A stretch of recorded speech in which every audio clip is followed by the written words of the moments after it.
rolling. Okay, so tell us about what you did at the NC. Give his name and how to spell it so I can get a level. Okay. You want to ask him to say his name, spell it? Could you say your name? Wait till Bob's. Yeah, we're good. Could you say your name and spell it, please? My name is Jim Corbin, Jimcorbin. So what did you do at the NC Department of Agriculture? At the end of my career, I was the Western District Supervisor. I was over the entire western end of the state.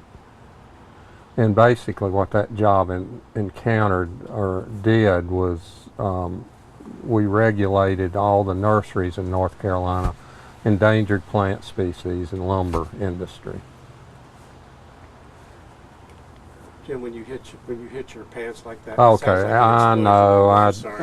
I do that. That's Yeah, I know. hammer. You can use your hands though. I'm gonna stick them in my. Well, whatever. Sorry. Okay. Go ahead. So how did you transition from that to what you're doing now? Basically, we did it when I was working. We started this. We have a plant conservation program within the Department of Agriculture, and they manage the endangered plant species of North Carolina along with the Natural Heritage Program in North Carolina. And ginseng is what we regulate because it is a CITES plant. So we actually handle the exportation of that product into other countries. And then we also write the paperwork to get it to Atlanta for them to ship it to Korea or China or whatever. So basically that was where we got into it. And then we had an interaction with the National Park Service back in 94, 95, and they taught us about poaching a little bit, and I had done it because I had been in law enforcement. And we got interested in it, and we started designing these programs that we could mark ginseng, so when it came off the park, we had an identity to say that that was park ginseng.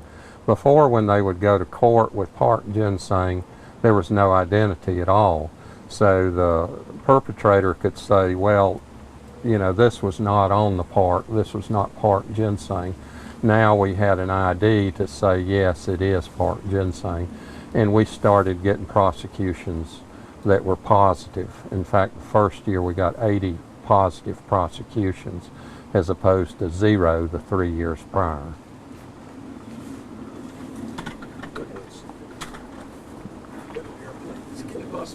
You're not hearing the rain pinging on the umbrellas at all? I'm hearing this jet right now. I assume it's a jet, maybe it's not. Yeah, no, they come over. Okay, of course they do. Yeah, I'm going to hear the rain. And y'all's stuff is very sensitive, so. Yeah, the mic is. Let's just wait for the jet. Yeah, no worries. It's getting loud. I did Yeah, one. I'm going to hear the rain, Tom. I mean, that's just the way it is. You're going to hear the rain, okay? Yeah. Well, Because it's hitting the what it is. leaves. It's hitting the trees. That's what I'm hearing. Uh-huh. It is what it is. Yeah. We did one for public radio, and they picked up everything. I mean, if you picked your nose, they heard your finger hit your nose. Yeah. Yeah, I noticed you were breathing while you were talking. We're going to have to cut that out. Okay. Just kidding. You're doing great. This is fun. It's just about gone. I know I'm sweating. I may have to come out of this jacket. An outfit change. All right, let's try.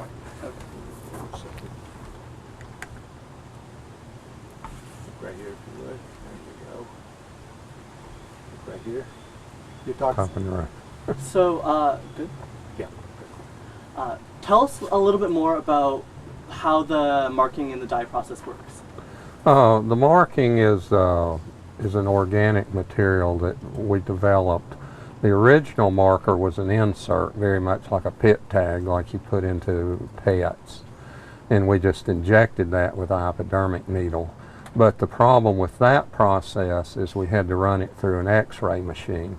So we had to go to the hospital every time we made a seizure. So the next time we had a chance to deal with this, we looked at what ingredients we could use that would absorb into native perennial plants. And we made a dye base out of those individual organics. And that material was then dyed so that when it was absorbed into the ginseng, it would show up on the ginseng when the rangers made a seizure. So from that point on, we started progressing. And with violators, as a general rule, every 3 or 4 years, they kind of figure out what you're doing, so we have to reinvent the wheel. And that's where we are now. We just keep evolving as a 2 or 3 year period. And we keep putting new areas of evidence on the root as much as we can where we don't alter the root whatsoever. Hold on 1 second, Raymond, while the truck goes by. Yeah, sure. Who's coughing? I know. I saved it that whole time though. Ah, you held it. You did There very you go. well. Compliment you. We're gonna have to live with some of it. We don't have a choice. We still. Well, every redneck in this Yeah. county comes to this Pickup road, right? trucks Yeah. and cars that have been tricked out or something. Oh, I know. And motorcycles. I think it was UPS actually. Tricked out UPS. Got to get our Amazon delivery. All right. Okay. So how do these poachers figure out how you've tried to mark these things? Well, when they dig the root, the interesting thing we found over the years is that males are the primary violators. They don't see that orange against green. They tend to be somewhat orange-green colorblind. I think they actually see it, but it doesn't register with them somehow. Now, if you put a female violator out there, they'll pick it up every time. But the whole point behind the thing is to set up a deterrent directly for them. But what they do is they'll take it and scrub it. When they get it home, they can see it because it's not against a green background. So they'll take it and they'll scrub the hide off of it. Well, the issue with that is they ruin the market value if they're dealing with a green product. So we've been able to gain some ground on green roots, which is going to Korea mostly. But Chinese individuals, they want the dry roots because of the aesthetics of the plant. So we still deal a little bit with some of the scrubbing, but not as much. But now the product we use, they can't get it off. So it just stays on there. They can scrub till they scrub it to infinity and it'll stay on the root. Plus it has a tracer on it, so they can run a GPS over that over the root, and it interferes with the signal on the GPS machine. So we don't have to have an indicator machine like in the past where you'd have to spend $5,000 to buy an indicator machine. Now we can just run a specific GPS over it and it messes with the signal. So we've gotten a little more scientific, a little more aggressive about how we're putting it out there, because we're getting to the point, most violators in western North Carolina, they'll hit private property first. When they take all the plants from private property, then they'll go to preserves or to watersheds and start digging on those. And eventually, when that gives out, then they go to the national park system. So we've worked out systems where what is defendable and what is not defendable. And we try to protect all of it, but we put most of our heavy-duty stuff in the very dependable areas.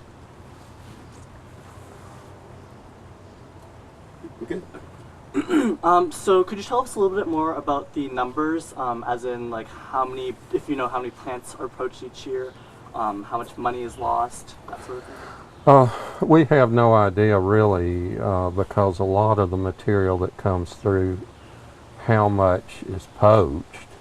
In the beginning we only marked a certain percentile, and that I can't really give out. Now we try to mark 100% of the plants. As a general rule, in North Carolina last year's 10,000 pounds were harvested of ginseng. You can figure a pretty low percentile of that last year was poached.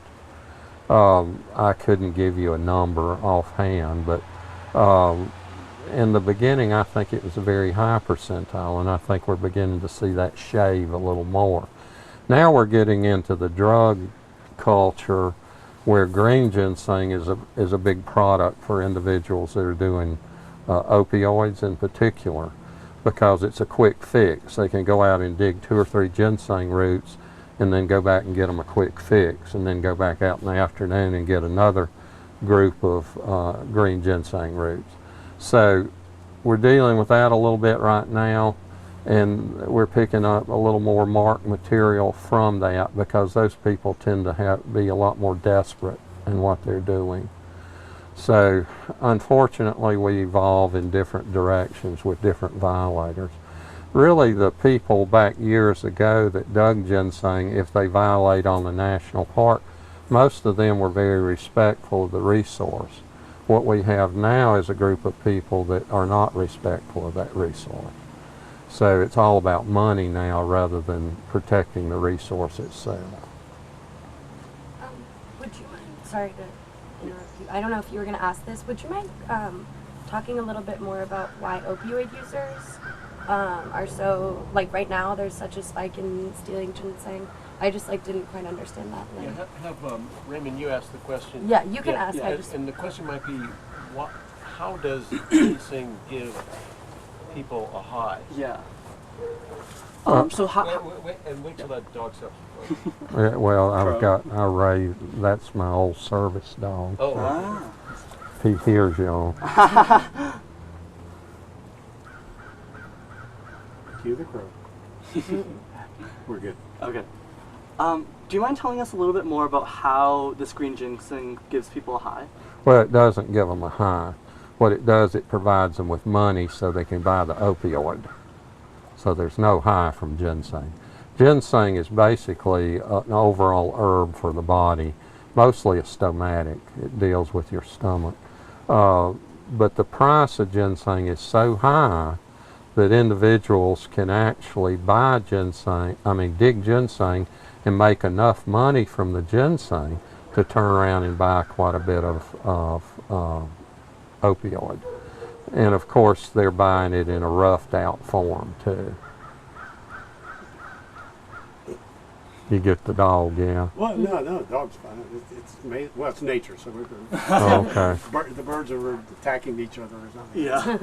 There's a war going on. and Raymond, can you follow up with what's the Jim, the current price of ginseng in the black market? What's the current price of ginseng in the black market? Well, the black market varies. The regular market, green ginseng's bringing between $200 and $235 a pound. That's 100 roots on average. Now that's an average.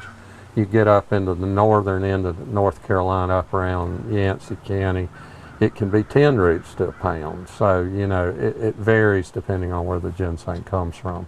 But native ginseng over this way, which is the higher end ginseng, because of the color, it's about 100 roots to a pound. Takes 300 roots to a pound for dry ginseng. So you see the draw for 100 roots as opposed to 300 roots. Plus, if you dry ginseng, it takes about 3 weeks to dry it out. So that's an issue for people needing, you know, drugs very quickly.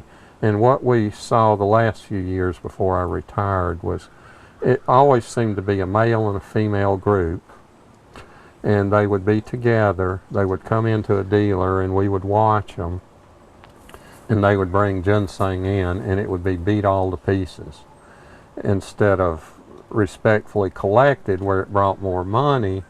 It was just torn all to pieces with a hoe of some kind. Well, they would come in, say, 8 o'clock in the morning, then at 2 o'clock in the afternoon, they'd come back. And they'd have about just a handful of ginseng, and, you know, they'd make $25 to $50 so they could buy one little fix. And like with so many of the drug people, they'll cut it with sugar or something like that. So they don't need to have the full dosage, but they can still get a high off the material.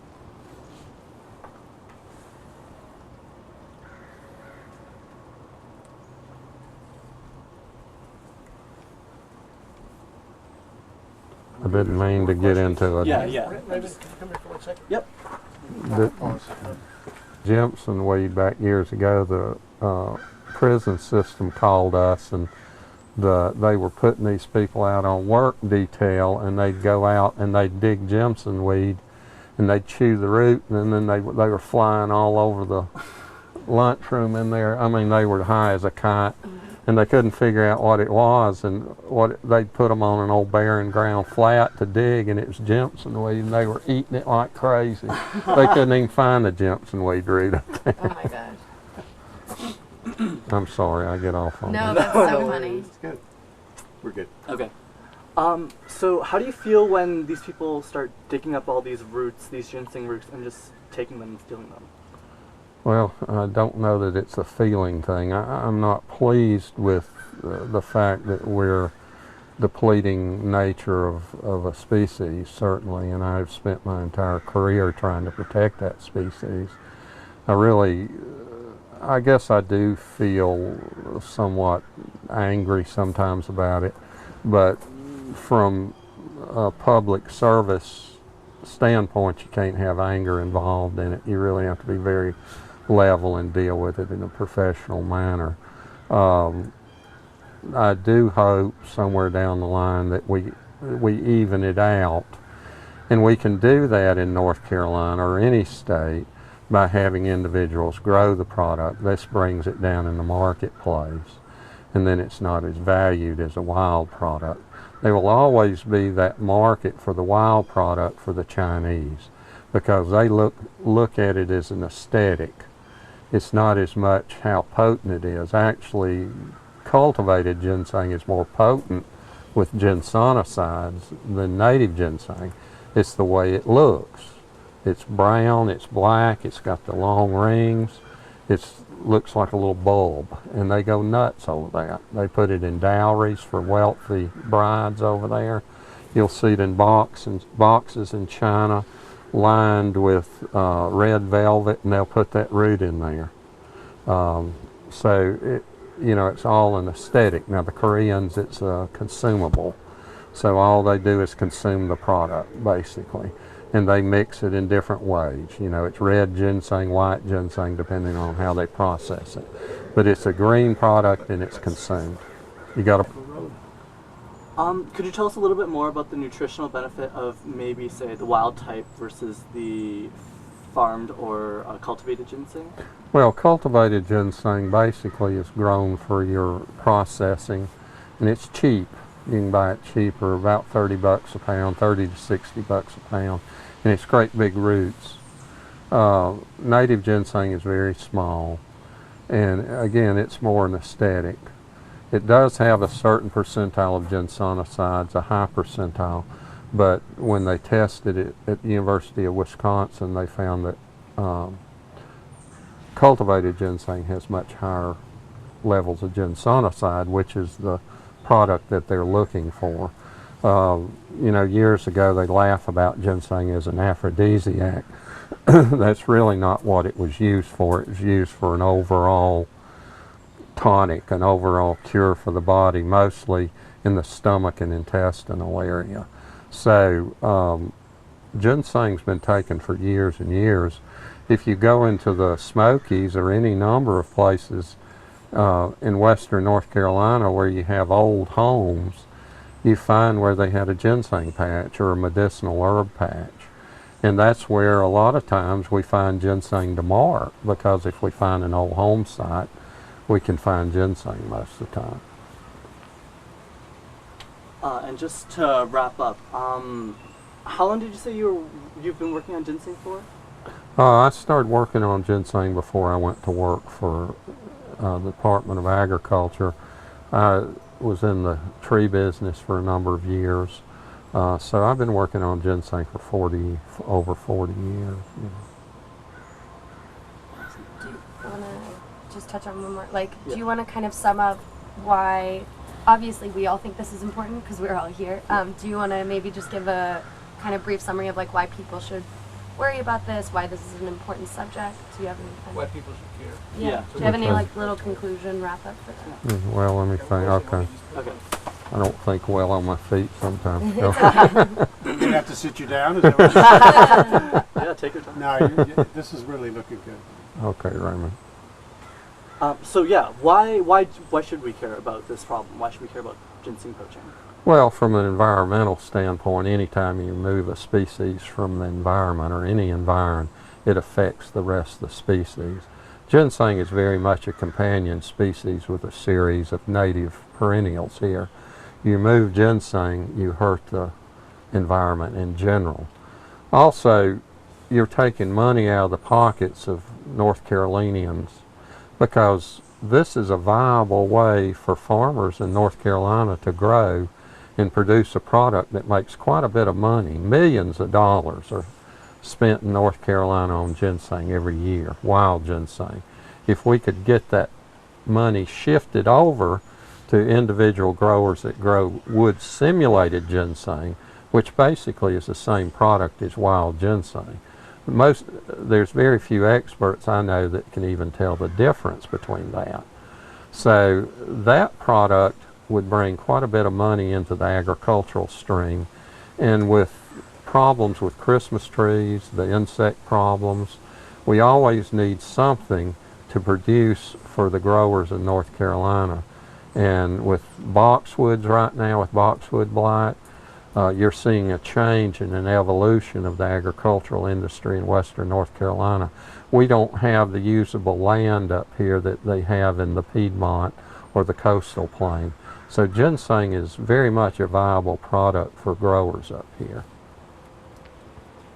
That was perfect. Awesome. Yeah. Thank I you don't so know why much. you said you don't think well on your feet. That was like exactly what. Perfect.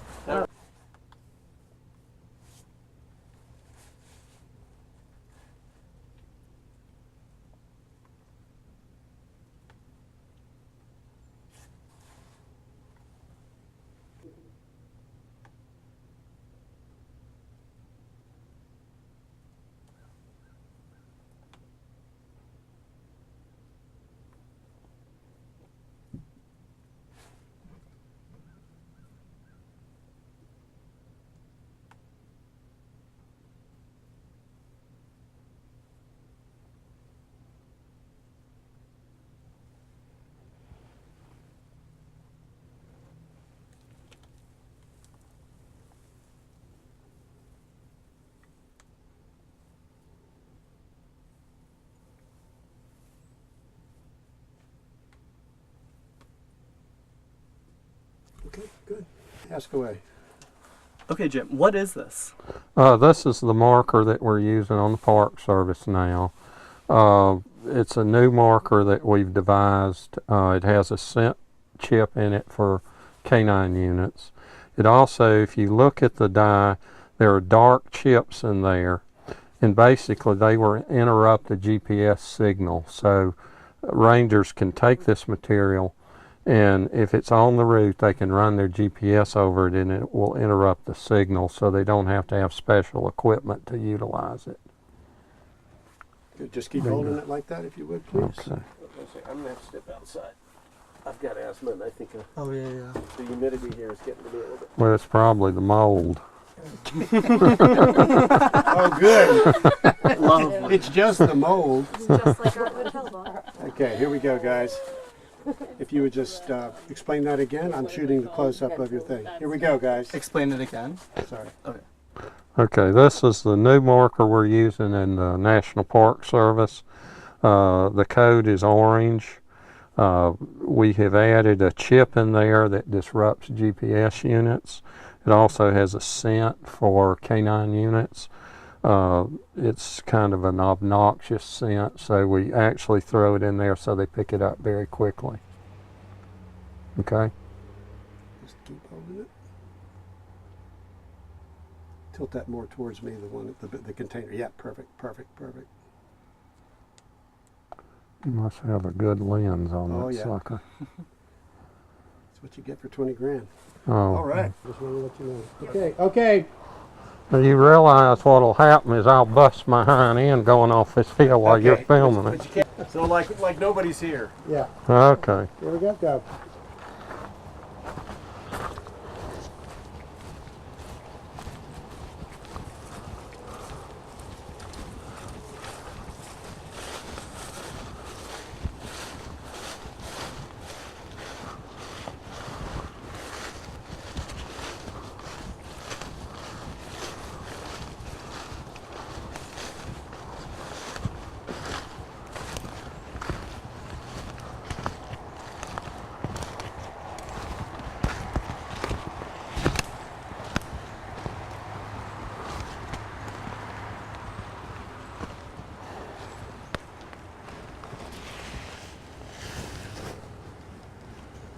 Bob, do you want me to do it in one fell swoop or Yeah. stop at each point? Don't feel sweet.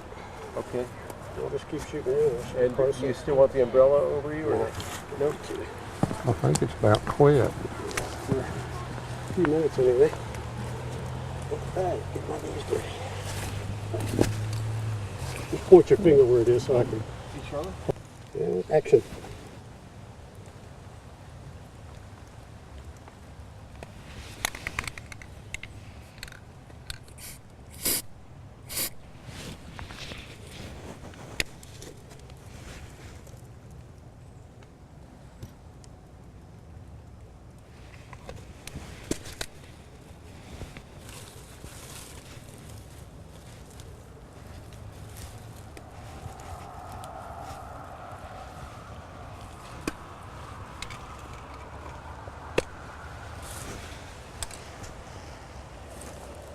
In this stout is that dirt. Okay. Just tell me. Go. Oh, that's so much easier. I wish they were all like that.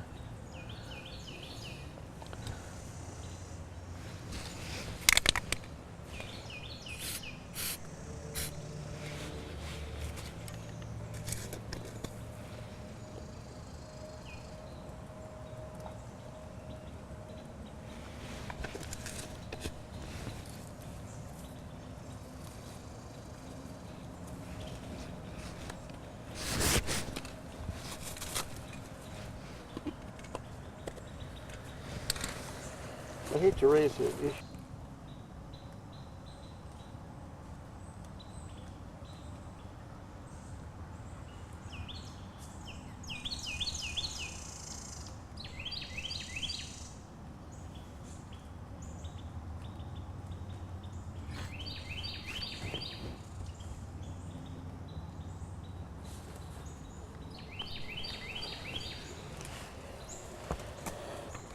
Give me one more, and this time I want you to be kind of looking one side or the other like you're actually doing Okay. it. Yeah.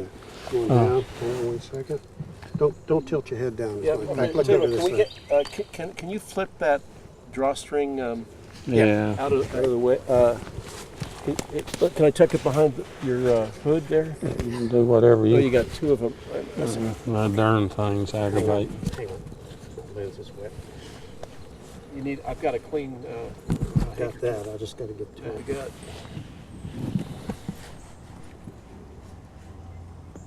Look right here. Look right here. My finger. Back up just a little bit, please. Sorry. A little bit more. My lens can't. I'll move.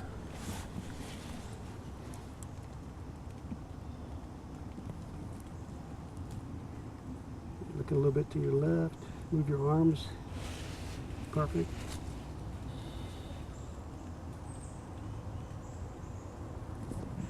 Look over at my hand. Now move your arms. All right. And there comes a car.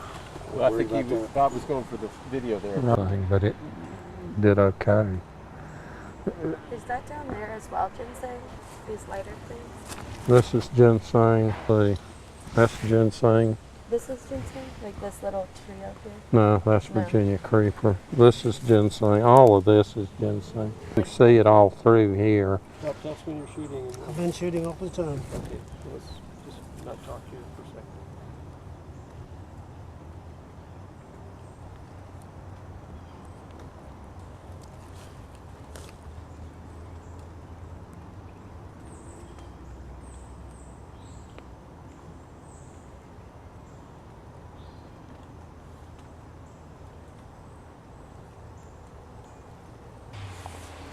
So you don't have to. So Touch the plants. is the camera running? Yep. So tell us what that is? This is golden seal. This is ginseng. Okay, all right. That's poison ivy. Okay. All right, so now we know. Now we can shoot it.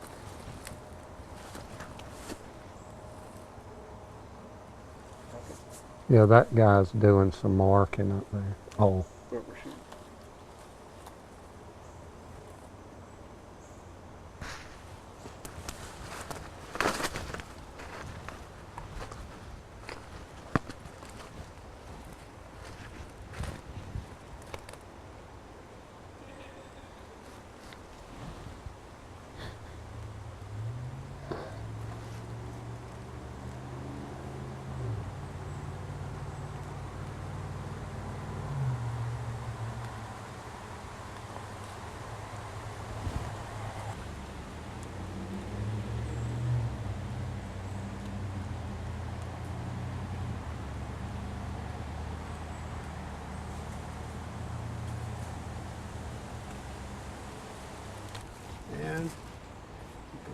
Do you want me to wait till he gets up there to like ask? Yep. Okay.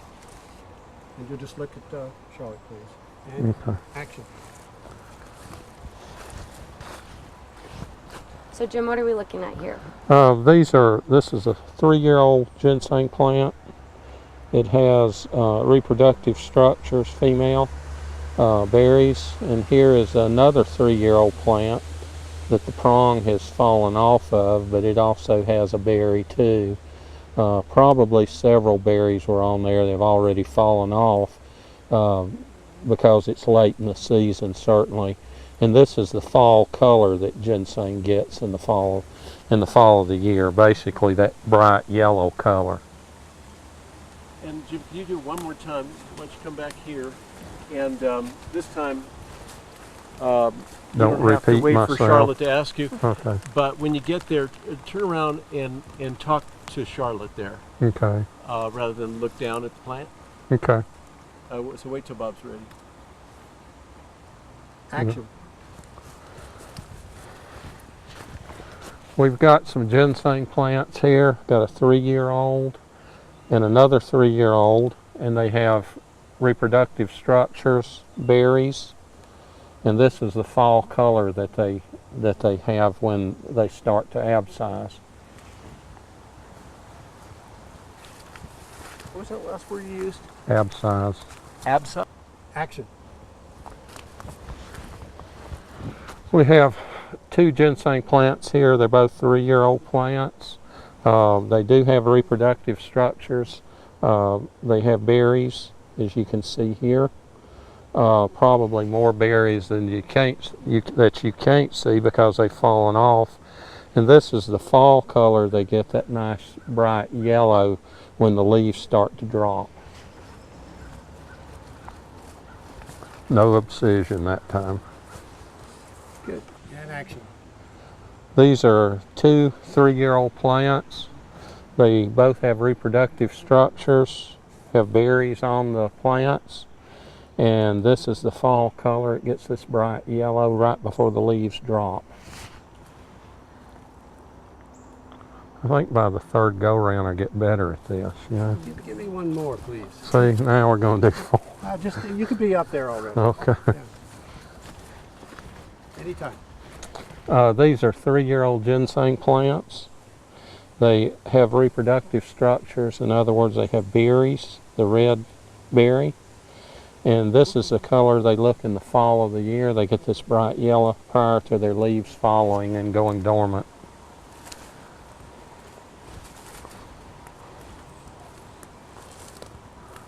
Okay. Okay.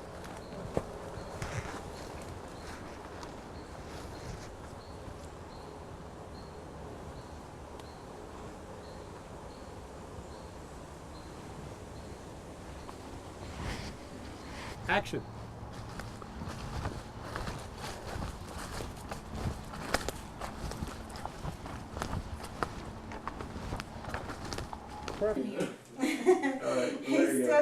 He's the one CNN all day, so we argue. Yeah. Wait, can you move that white paper?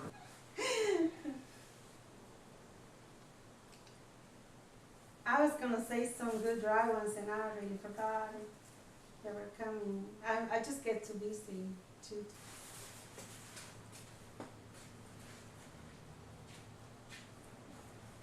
They're such a mess. Every time I'm busy, customer comes, they all around. That's for sure. It's the nature of cats. Yes. They're around when yeah.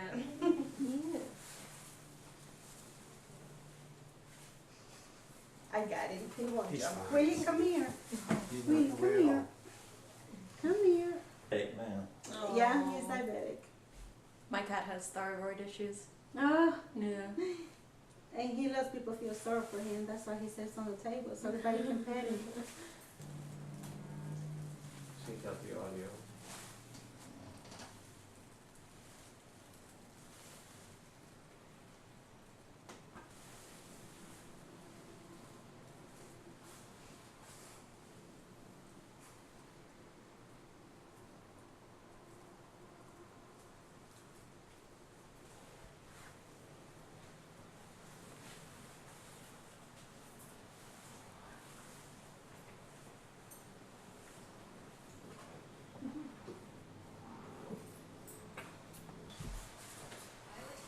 Hey.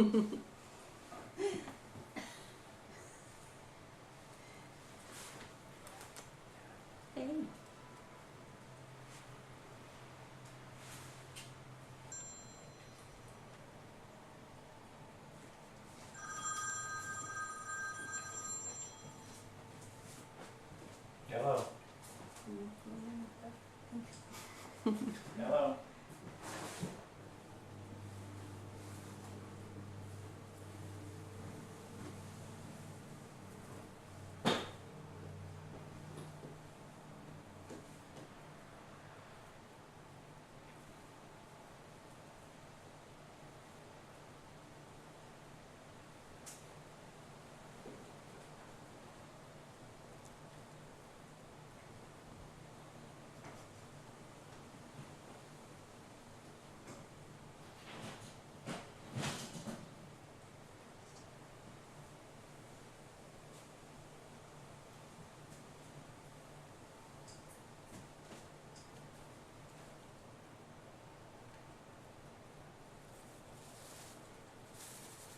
Go ahead and do the name. Roll. So if you could just say your name and spell it for us, please. Wayne, W-A-Y-N-E, King, K-I-N-G. Okay, great. So could you tell us a little bit about what your business is here? And what you do Well, with ginseng? we do more than one thing. But one thing is we buy and sell worms for fishing. We've done that for 40-something years. And we buy ginseng. I've done that for 40-something years. Okay, great. Do you sell the ginseng as well? Buy and sell? I buy and sell, yeah. Okay, great. And can you distinguish the different types of ginseng you have in front of you? Like, tell us a little bit about. This is fresh dug ginseng. We call it fresh, we call it green, we call it wet, but it's fresh ginseng, fresh out of the ground. This has been dried. That is what this looks like when it dries. So, Okay, what do you use to dry it? Mhm. After he answers, we just pause like 2 seconds before we do anything. Yeah. Could you tell me how you dry the ginseng a little bit? Do you have a process? well, there's different ways of doing it. I don't dry it anymore, but I used to dry a lot of it. You got to dry it slow. You don't put it in microwaves or on top of stoves, or you don't get it too hot. The old-fashioned way is put it out in old cars or on a piece of tin and set it out in the sun, or just that kind of stuff. But now people uses dehydrators, and that's okay as long as they don't burn it up, you know. I used to dry it. I made me a box, and I could dry 30 pound at a time, 30 pound of wet in the box. But I done I put a piece of glass over the top of it and let the sun shine in it. But you could get it too hot that way. I have run it, but I learned how by doing it over about 3 days. I could dry it. So. Okay. And how much does a pound of dried versus wet ginseng usually go for? We're paying right at the moment. It might change next week. It changes all the time. But for the dry, we're paying from $800 to $850 a pound. For the green, we're paying $200 to $250. Normally, it takes 3.5 pounds of this green to make 1 pound of the dry. Okay. And have you experienced at your business, have you experienced some difficulties with selling because of poaching. Have you felt the effects of that here?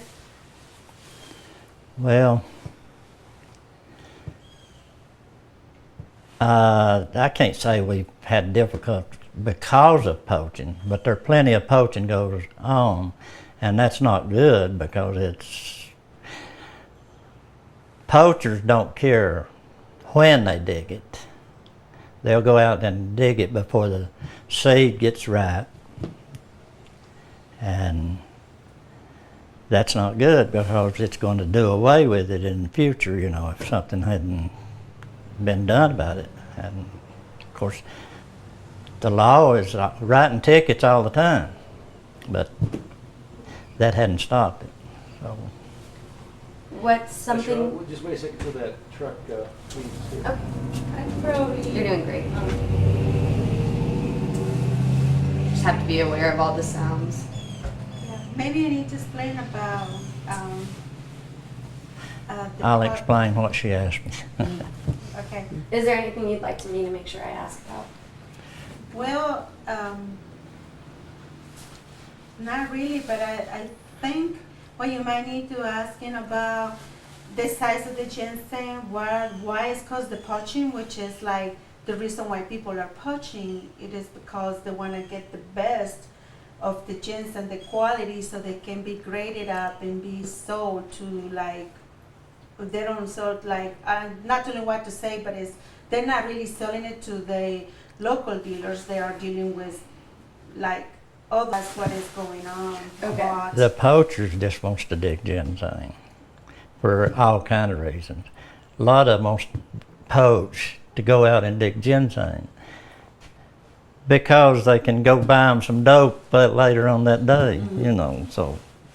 We're not going to talk about that on TV though. Okay. Well, I mean, But we can talk. Okay. that's why it happens. Yeah, no, They it can't is help what they do, you know. It's We just- actually had talked to Jim about how the opioid epidemic plays into it. So if you wanted to talk a little bit about that, you can.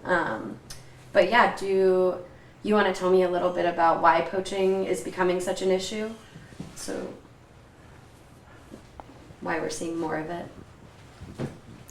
The price is why.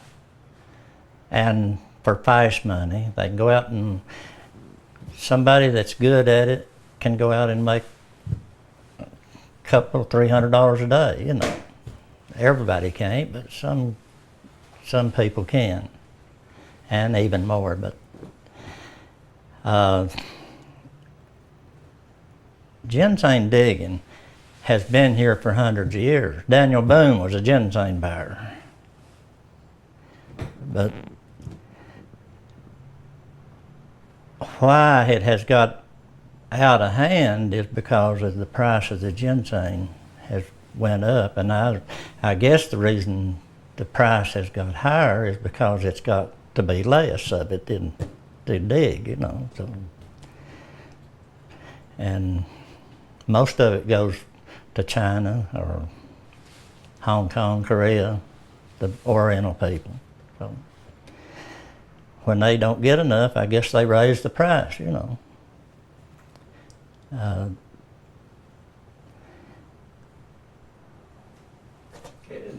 just have one clarification. It doesn't have to be on camera. When you say how much you pay for the dry and the green, is that how much you pay to people who sell to you, or how much you get for when you sell it to someone else? When you say you pay, is that what you pay? That's what I pay the digger, the person that Okay. walks through the door, and we weigh it and pay him for it. That's what I thought, but I just wanted to. So do you have multiple diggers Yeah. like around the area? Like legal, Yeah, your own diggers? Okay. We buy them from 1 ounce to Oh, okay. 5 pound, whatever they bring, you know. It's just, Do you want to talk about maybe what you want to see from North Carolina legislation in response? Because you mentioned earlier you were kind of unsatisfied with, not you personally, but you said like they just kind of write tickets. It's not actually protecting the plant. So do you want to talk about that a bit, and then what you'd like to see from them? well, I can complain a little bit, Go for it. and I can tell you my point of view on it. It ain't I guess the Fish and Game Commission maybe is the one that does the law making. Anyway, they make laws. One that I don't think is right is they made it, if they catch you digging on a private property, they take it up on themselves to assume if you don't have a written permission from that guy that you're out there poaching and doing it illegal. So they write you a ticket and it's a felony. And a lot of landowners will give you permission, and some people don't like to write it out, but I mean, if it ain't written out on a piece of paper and you got to carry that paper with you, or the officers, whoever they might be, write you a ticket. You've got to go to court and it's a felony charge. But, and on the parkway, any parkway, it's felony charge. On the game lands, it's not a felony, but it's still a ticket. They charge you for permits. Now they've limited the permits to so many. Yeah. You were saying about putting up no trespassing signs. Yeah, if the landowner don't want anybody there and he's got signs up and people goes on their property, then they're supposed to get a ticket for trespassing. And then I guess it'd be all right if it was a felony. But if the landowner don't care is where I'm saying there shouldn't be no felony charges. If the landowner don't care, he just hadn't wrote somebody a permission, giving him permission with a written statement, I don't think that ought to be a felony, you know. And I don't think they even ought to bother him unless the landowner is complaining that he don't want anybody on his property. So what do whether it be digging ginseng or carrying his rocks off. I mean, Right. What do you think could be a better way? What would be a better way for North Carolina government to kind of help preserve ginseng? Start some kind of program to preserve the ginseng. They done it for everything else. Why not for the ginseng? It's went on for hundreds of years. It's something that all the old timers done, and now it's going to be gone one day. And we need to stop the poaching, but especially at the wrong times of the year. They got to let the seed get ripe, which it's okay to start digging it after the 1st of September. Everything's, but they don't wait. They do it before then. But I think the government needs to get involved in it more than just writing tickets. And they don't put the money back into it. Maybe they pay the officers out of it. I don't know if they do, what they do with it, but they don't go and buy seeds, and they ain't got no program where somebody goes out and plants seeds. They pay people like Jim, which Jim's a good fella, I like him, but he goes out and he puts dye in the ginseng so I think he can even tell you what part of the country it come from. He done a good job on doing that, and if it ain't supposed to be dug there, he can recognize it by the dye that's in that ginseng. So could you kind of nicely sum up in a sentence or two why people should care about this from a conservation of like a North Carolina plant perspective? Why this should be important to just like a random person who would be watching this? Which you kind of have already said, but if you could maybe like briefly sum it up in like a few sentences? Well, the only way I can, the examples I can use for my complaint is they've got hatcheries, they raise fish. They put the fish in the streams for people to fish. They go out and they cut. Rolling. So we were saying about a sentence or two about the conservation and why people should care, and you were starting off with an analogy to fishing, about the hatcheries, if you want to start. Okay. In the fishing industry, they raise fish and they put them in the streams for people to go out and fish, you know. They sell license for that same purpose, for people to go and fish. Another example of what they do is they go trim trails for people to walk on. Some people likes to dig ginseng. They've done it for hundreds of years.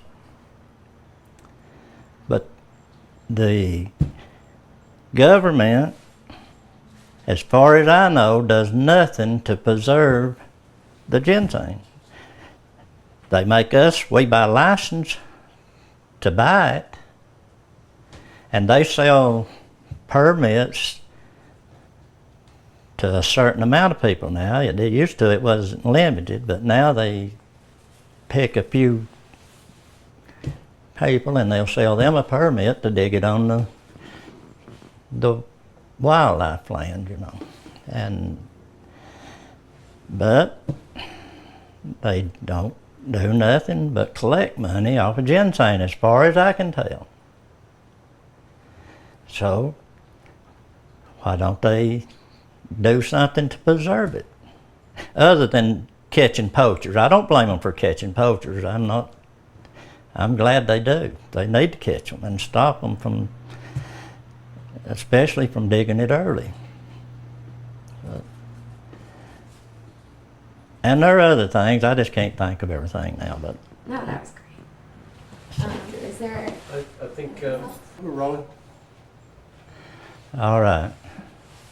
I want to complain about the way that they let people from out of state that are big ginseng dealers come in and buy the ginseng here.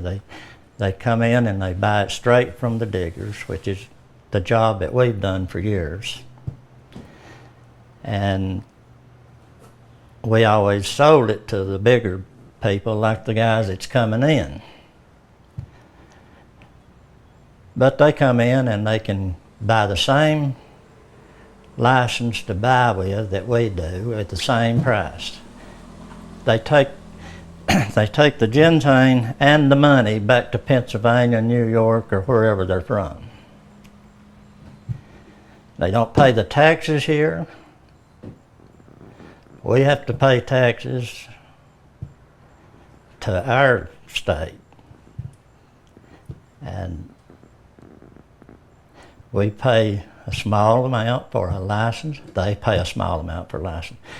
My thing is, why don't they charge us more for license and charge them 5 times more? I mean, that's just what I say. I mean, I'm sure they can figure out a better plan, but I'd like to see them do it. I think it was a good. Go. You can take it away.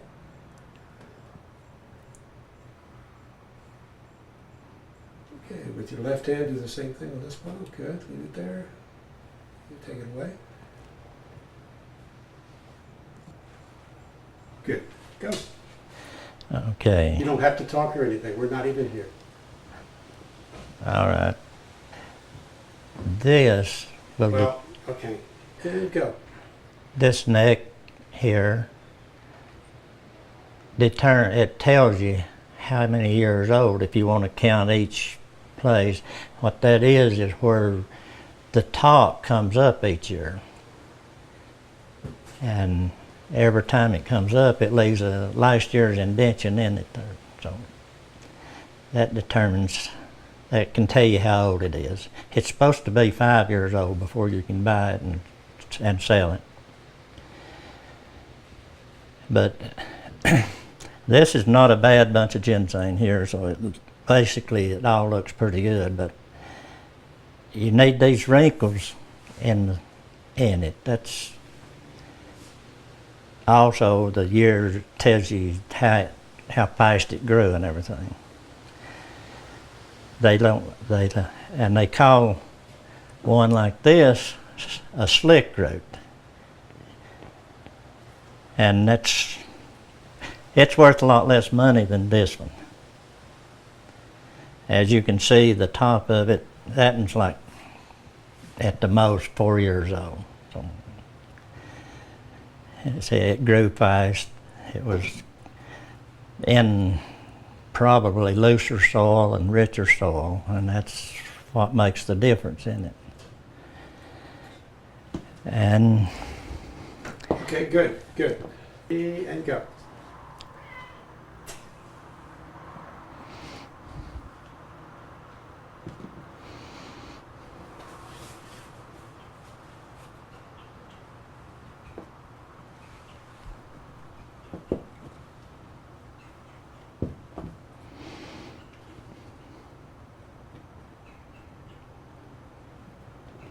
Pick one up and hold it and just be examining it. And hold it in one place, yeah, that's good. Do me a favor, just drop it down. There you go, when I say go, pick it up to your other hand.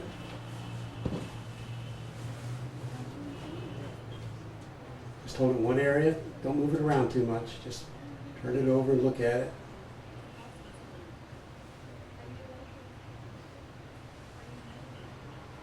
Okay, set it down, pick up another one.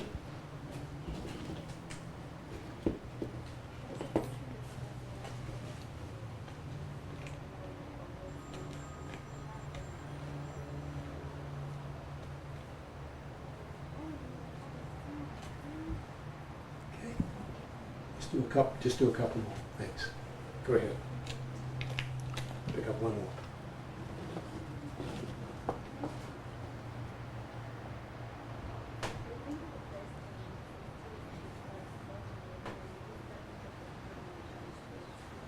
You can set that down. You go ahead and set it down. All right, we're good. Thank you. Action.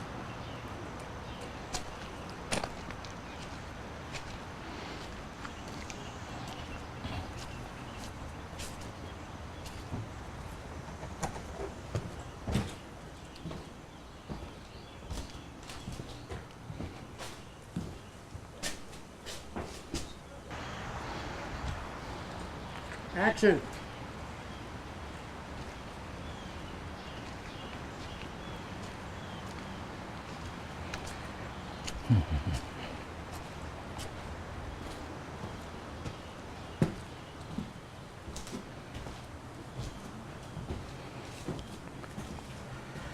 We are rolling if you would do name and all that. Okay, would you mind stating your name and spelling it, please? Jonathan Horton, JONATHAN, HORTON. Okay. Turn a little bit more if you can. Thank you. There we go.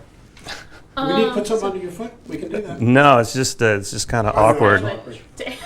because It I'm like, looks good. all right, that's the only thing that matters. So I can make sure I've got it good. All right, ready? Yeah, just look at it. So Jonathan Horton, JONATHAN, HORTON. All right, ready for the We're name? good. Okay, do you want to start by just sort of explaining why is ginseng special? Why are you studying it? Why is it a big... That's a loaded question. So ginseng is a really good indicator species, indicator of relatively old, healthy forests. It's used a lot medicinally in Asia, and so people go and harvest it and sell it to send to Asia. And because of the price, which fluctuates a lot, but it's usually worth quite a bit of money, people have been over-harvesting.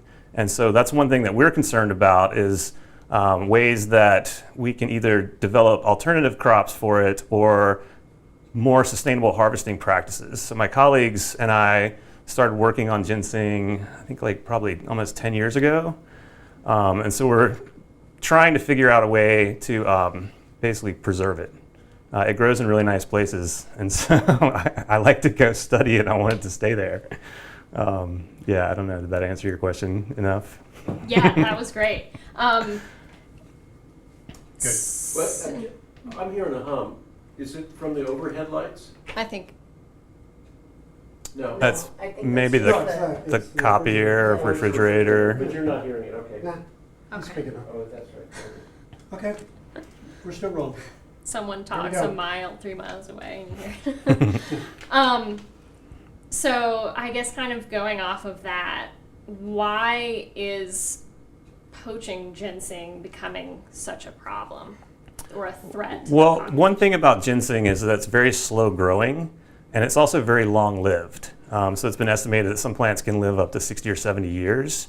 But it grows really slowly, so it reproduces slowly. So usually it takes a plant 5 to 8 years before it actually reaches reproductive maturity. And so it'll put out white berries in the early summer, white flowers in the early summer, and then berries will start to form later in the summer. And so the legal harvest season in North Carolina starts in September to allow those plants to have time to produce seeds. But a lot of the problem with illegal poaching is people go out and dig the plants in early summer when they have not produced seeds. So not only are they removing those plants, but they're removing any potential propagules from those plants. And so that basically will, over the long term, diminish that population. Okay, yeah, that makes sense. So let's see.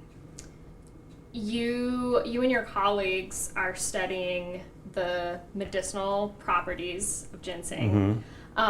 So what are some of Well, those? we're actually not studying the medicinal effects. What we are doing is trying to do a survey of the diversity of phytochemistry in Western North Carolina and try to relate that to genetic diversity in ginseng in Western North Carolina. And ideally, we're trying to tease out how much of the variation in those ginsenosides, those medicinal compounds in the root, how much of that is genetically determined versus environmentally influenced.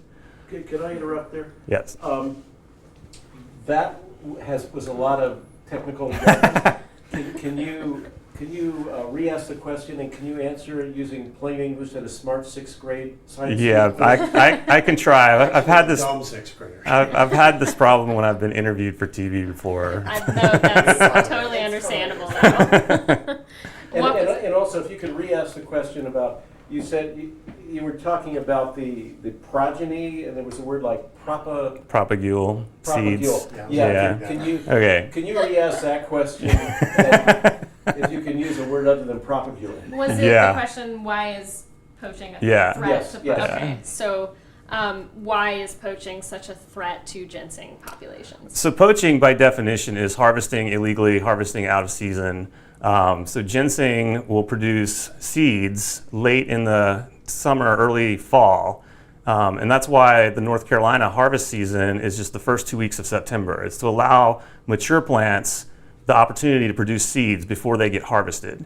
And poachers will go in and dig up plants during the midsummer before those seeds have been produced. So they're removing the adult plants, but also removing any potential seeds that they would have contributed to the population.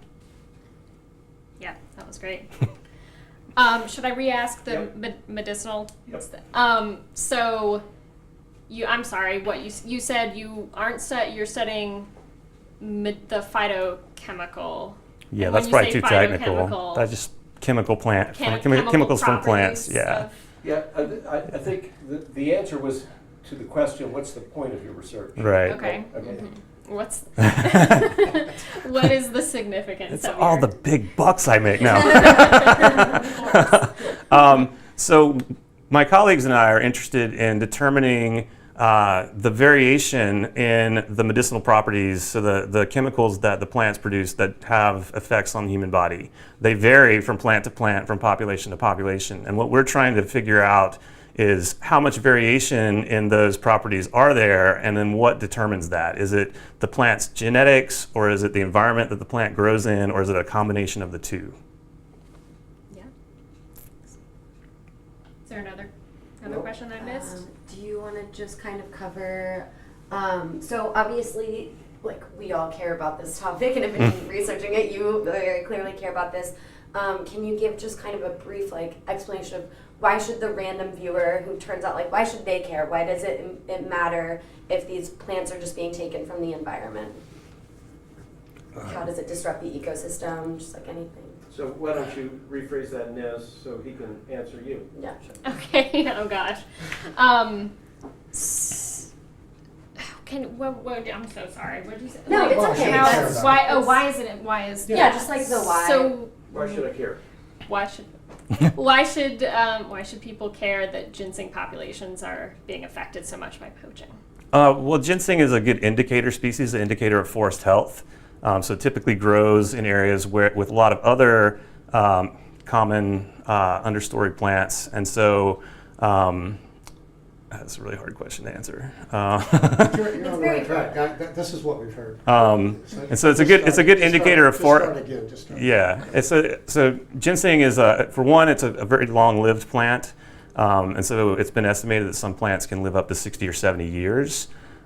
So I think it's important to kind of preserve it anyway. We actually dug up a plant several years ago to analyze the roots, and you can actually age them by looking at the neck, what they call the neck, and that root was older than I am.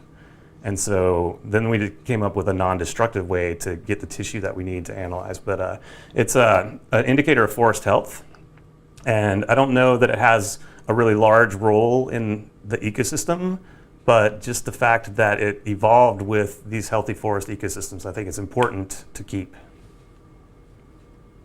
Yeah. This is a kind of maybe a fluffy question, but how does it make you feel when you, as a biologist who has been studying this plant, sees poachers going in and just ripping them out of the ground and seeing the effect that has on the population? Well, for one, it really makes me angry because it happens in our research sites. So not only is it disrupting the population, but it's disrupting our research and our students' research, which is really kind of hard for us. But yeah, I think that it's basically just people being short-sighted and being ignorant, because they do have rules for sustainably harvesting ginseng. So only harvest 10% of the plants and only of a certain age and only during a certain time of the year. And the idea for that is that if you do it that way, there will be ginseng forever. But if you just go out and grab every plant, which is what a lot of people do, then eventually there's going to be no ginseng for anybody. That was great. That was Is there anything, fantastic. Brandon, can you think of anything else we want to include? And Nez, did you have other questions? Let me check my notes really fast, but that was Yeah. worth All right, guys, here we seeing. go. All right. All right. So wait till Nez gives you the prompt. Rolling. Okay. So tell me what we're looking at here. So this is a ginseng root that I received from a colleague from the U.S. Forest Service that was confiscated from a poacher. They were digging roots in the Nantahala National Forest out of season. And so my colleague Gary Kaufman gave us some of these roots for a research project that we're doing. But I mentioned that you can actually age the plants. So this structure here is what's called the neck. It's actually a horizontal stem, but each year the plant will send up a shoot and it'll leave a scar on this neck. And so you can count the scars to determine the age of the plant. And so this root is 39 years old. And so if you have people coming out and digging these roots that are this old out of season and they're not reproducing, that's going to have a negative effect on the population dynamics. Okay, so that was great. So ask. I'm rolling. So tell me what we're looking at here. So this is an actual ginseng root that was seized from a poacher. My colleague Gary Kaufman from the Forest Service confiscated these roots from someone who was digging out of season in the Nantahala National Forest. And I mentioned earlier that you can actually age these roots. So kind of like tree rings on trees, these little scars that are left on this rhizome or this neck, each year the plant will put up a shoot, and then at the end of the season it'll leave a scar there and the next shoot will come up. And so you can count those scars to determine how old the plant is. And this particular root was 39 years old. That is fabulous. We can actually use that all year. Yeah, ready? And anytime. So I mentioned that you can age the roots. So kind of like the tree rings in trees, you can count the tree rings in trees to determine their age. You can count the scars on this rhizome or neck. So each year, the plant will send up a shoot, and at the end of the growing season, that shoot will die back, and it'll leave a scar. And then the next season, it'll put up a new shoot. And you can count the scars to determine the age. And this particular root is 39 years old. And then, Nez, here's a question. So like, anytime we can find like analogies Yeah. that people understand. I'm a teacher. You get it, you know. Science communication is hard. Yeah. Can I- okay. What are we doing? Oh, why? I don't know if I'll be able to. And we roll? Okay. So, as far as legal poaching goes, if you want Well, that's an oxymoron. Yeah, I was about to Legal say. harvesting. legal harvesting, I'm sorry. Yeah. I told you I wasn't going to be able to get this. So if someone is legally harvesting ginseng, is it better for the population to harvest a root like this that's really old or a younger root? Well, legally, I think in North Carolina, they have to be at least 5 years old to be legally harvested. Some states, they have it 10 years old. And the reason for that is they want to make sure that the plant has had a chance to reproduce.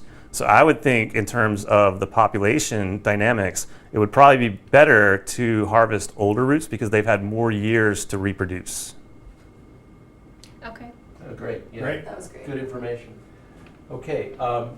Last question would be: is there anything else you'd like to add, or any question I didn't ask that I should have? Okay.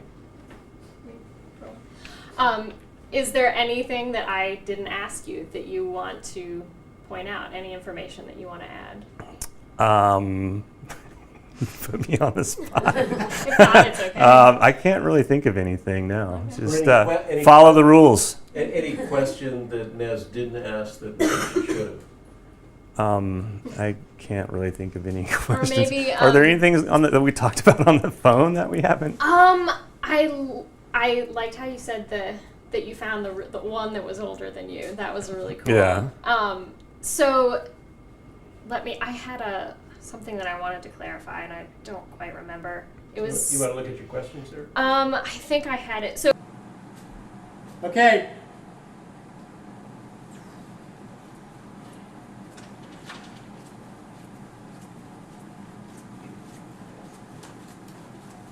The man can walk. And action.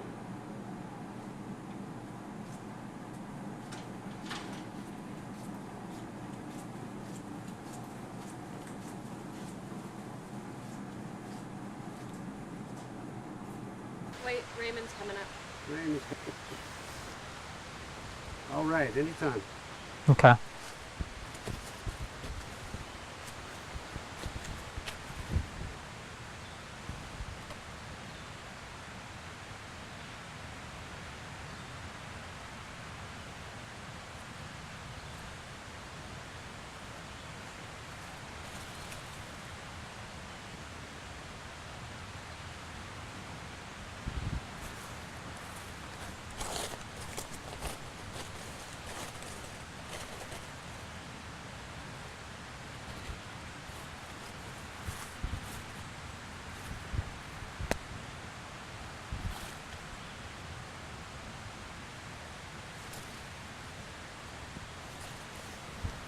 Keep touching the ginseng again. Thank you.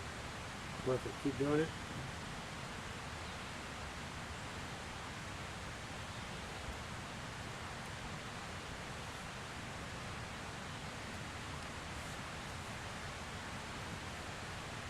Okay, you can stand up and go out. Okay. Well, don't say okay and look at me. Go back down. I'm Okay. Sorry. Gotcha. Yeah, Sorry. And action.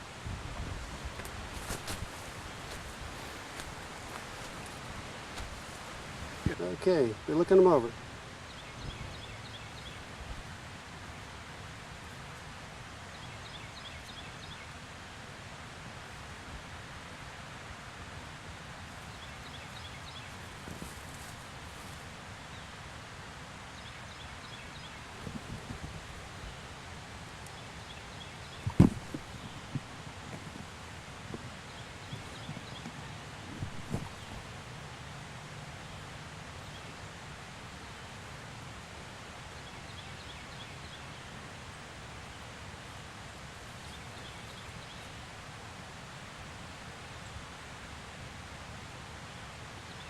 Okay, we're good. Thank you. We're rolling. All right. Give his name. All right. Well, hi, Gary. So first things first, could you just spell your first and last name out loud for us? Just so My name is Gary Kaufman, GaryKauffman. Awesome. What is your official job title as of now? I'm the botanist and ecologist for the National Forest of North Carolina. Okay. And how long have you been with the Forest Service or being a botanist? Since 1992. Cool.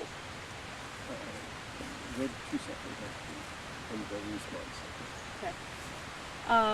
So how do you go about finding ginseng in the wild? You generally go and look in suitable habitat. Generally, we're here in what is a rich cove forest. Tends to be in that type of habitat, not always, but you also look for indicator species. There's some indicator species here, black cohosh, bloodroot, something called sangfind, which actually works great for. I've looked at over 300 plots and have a series of 10 indicator species, so I look for about 6 of those 10 and think it's a really good habitat. How can you tell if a ginseng patch has been poached on public land? Generally, just the size of the patch, if it's very small, but then in addition to occasionally you'll find holes. But it's very difficult to catch poachers, but we just know there's been a lot dug just because the population sizes are very, very small. You can look at historical accounts when they were much larger. So how do you do your version of ginseng tracking? I know that you've worked with powders potentially, from what I've heard. Well, when we look in areas where we don't allow any collection, we'll go in and mark them, the roots. We'll dig away a little bit of the roots material, put a little bit of a spray-on glue, and some material started by Jim Corbin from the North Carolina Department of Agriculture, who's now retired. But you spray it on that material, and it has a lot of calcium in it, and it's absorbed into the tissue. It actually has a dye on the outside that is different colors, so it actually colors the roots, even the inside tissue. In addition, it has a outside layer that glows under a black light. How does the Forest Service go about replanting ginseng? Generally, if we get poached material and it's fresh enough, we'll go out and we'll keep it moist and we'll try to replant it in suitable habitats. Again, looking for the indicator plants and plant it as soon as possible. I was planting some poached material earlier this week. Awesome. And finally, why should we care about this issue? I mean, just for like the general public, like why should they care about whether or not ginseng is stolen? Well, ginseng is part of our natural heritage. It's it's a species that is one of the really high quality species within this particular habitat. It's been used medicinally, has a high cultural value. It's been used for over 300 years. Even before that, the Cherokee were using it. So it is an important species. Back up just a little bit there. Good. Thank you.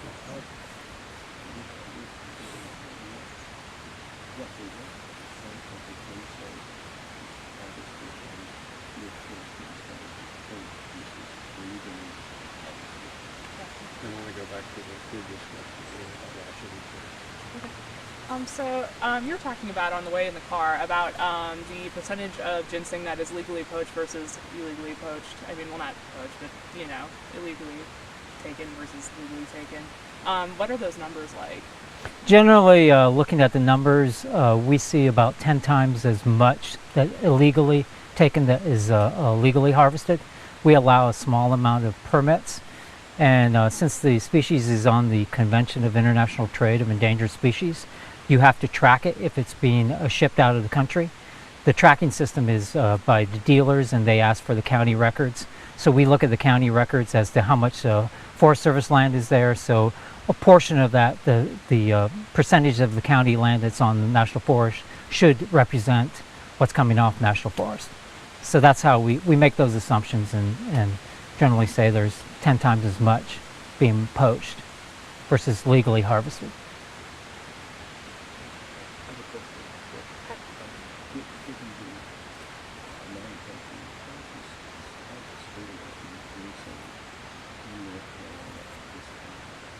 So after the amount of poaching, how sustainable would you say ginseng is in North Carolina at this time? Sustainable, I think it certainly is being lasting. I think part of the reason it is persisting, it's persisting in very small population sizes. The previous population sizes were probably on the order of 3,000 to 5,000, up to 10,000 individuals. Now we're finding like 25 to 50 individuals in populations. It's probably persisting because people are actually replanting, and they're planting it from, they're getting seed that may not be North Carolina seed. So we're actually trying to produce a local ecotype of seed of Southern apple ginseng. Yeah. And I know I already asked you this, but if you could just kind of like re-summarize your answer, and if you want to add anything new, feel free, but you just wanted to get it again. So why should we care about ginseng? Well, ginseng is a native species. It's part of our local culture. It has it's a North Carolina species. It's probably the most well-known species within the eastern U.S. in terms of herbs. It has been used medicinally for over 300 years. Even before that, it was used by the Cherokee. It has a lot of cultural value, a lot of economic value. So that would be part of the reasons for thinking it is important.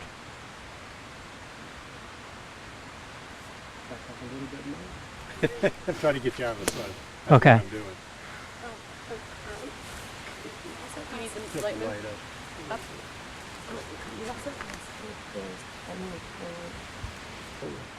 So maybe you should photograph or film at night. Nice even light.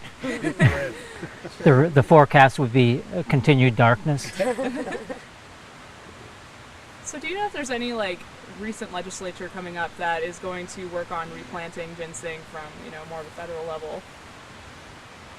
None that I'm aware of right now. I mean, there's sort of there's interest in trying to sustain ginseng, and generally from the federal level would be with the U.S. Fish and Wildlife Service, the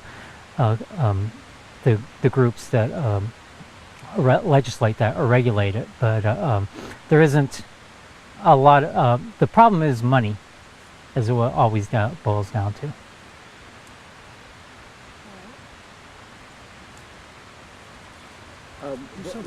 Let him summarize that again. Yeah, one by time. Yeah. Okay. What do you Say, if you Yeah, wanna sorry, just that ask was him. my question, so I might have passed that along poorly.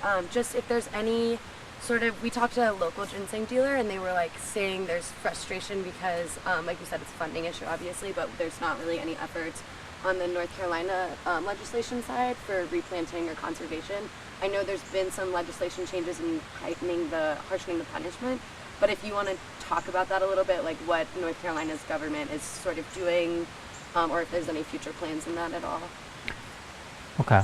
So if you want to just direct that to Allie. Yeah. Same question, just Okay. answer to me. Okay. In terms of legislation, nothing really recent. At the federal level, there is an effort to increase the amount of seed production and actually replanting. But the effort has been more on the localized level. We're particularly trying that on our local level. But as I indicate, it tends to be a funding issue. And one of the things we would like to do, rather than just enforce everything, it's more important to be positive too, to try to increase the amount of populations. That was perfect. That was One thing before you put the camera away in the mic, I thought it would be useful. I think the interview was great. They could always find ginseng faster than males. Jim seemed to believe that women, at least were better poachers, All right, here we go. given that they weren't colorblind. Oh, we're good. All right, so if you just want to talk about kind of like the soil and the habitat that you normally find these in, and also like some, like you said, there's like marking plants that like helps you find the ginseng, like just like kind of like common indicators of where it's at. So if you could just kind of show us and stuff like that and talk about it a little bit. Well, where we're in a big rich cove, what's known as a rich cove forest. It's called a rich cove because it's a very moist habitat. It's more in a bowl-shaped habitat. It keeps the moisture. It's very protected. It tends to have a lot of rich understory with a rich understory of herbaceous species. The soil tends to be nice and humusy, really dark. Where we find ginseng, or particularly larger populations of ginseng, it tends to have a little bit higher base content, particular calcium content.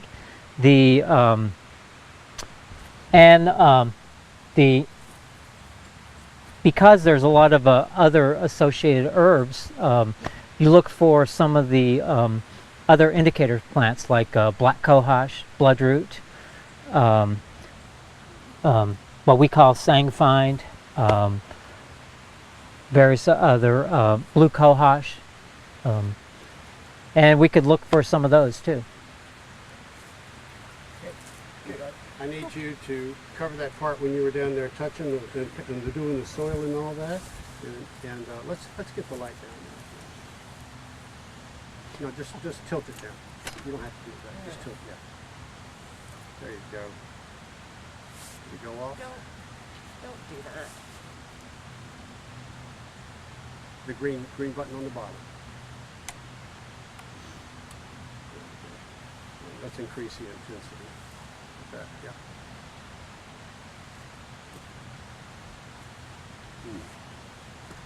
Let's see if for some reason. You don't want me to talk during that, just yeah, to. you just explain. Okay. That would be great.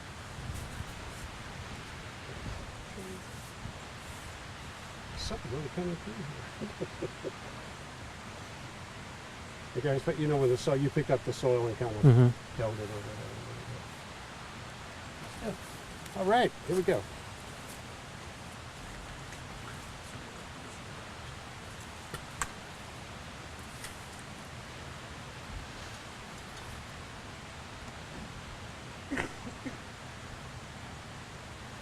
All right, just take your hand out, put the soil back down, good, and go ahead and talk about it.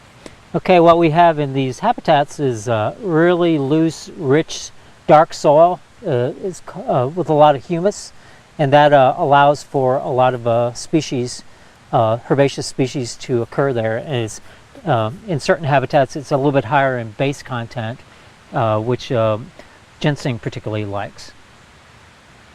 Did you say anything else about the plants, and did you touch them with your hand or anything like that? Not the soil, but something else about the plants, did you?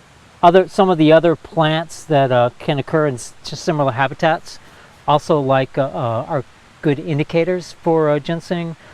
For instance, black cohosh, bloodroot, blue cohosh, yellow mandarin, sangfind. I can't think of the common names. I know Latin names. Isotria macrophylla, some of the violets, Viola canadensis, things like that. Okay. Just touch the plant with your hand. Yeah, good. Okay, you can take your hands out. Perfect. Action.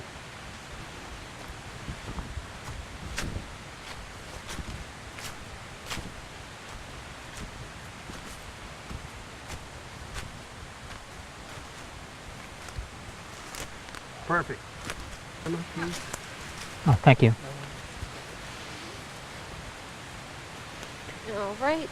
Grab that pack out of your back pocket. Oh, that's right. Yeah, I don't need. Funding problems. We gotta hold on to the mics we got. You guys are fly.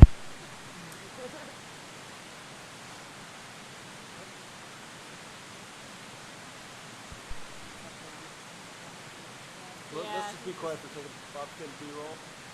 Get some nice sound.